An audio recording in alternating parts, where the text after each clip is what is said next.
Okay fine. మీ అందరూ ఏ college? Aditya women's college. Aditya వాళ్ళకి ఎక్కువ నాలెడ్జ్ ఉందంట, నిజమేనా? చాలా ఎక్కువ అండి, చాలా ఎక్కువ అండి, చాలా ఎక్కువ మంది. చాలా 0 నుంచి ఉందా 100 నుంచి ఉందా? 0 నుంచే.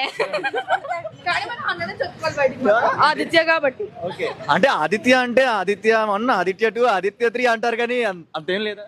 అంతే.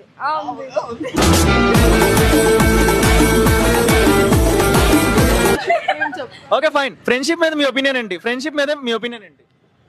ఇదో పెద్ద ఎదవా, అందరికన్నా పెద్ద ఎదవా మా బ్యాచ్ లో. మీ పేరండి? నా పేరు పప్ప అండి. మీ పేరేంటండి? ఎర్రి పప్పు. అవును, మీ పేరే పేరండి? కొండెర్రి పప్పు. అదేంటి, ఏంటి ఎదవల గురించి చెప్పుకుంటున్నారు? Just what is what meaning?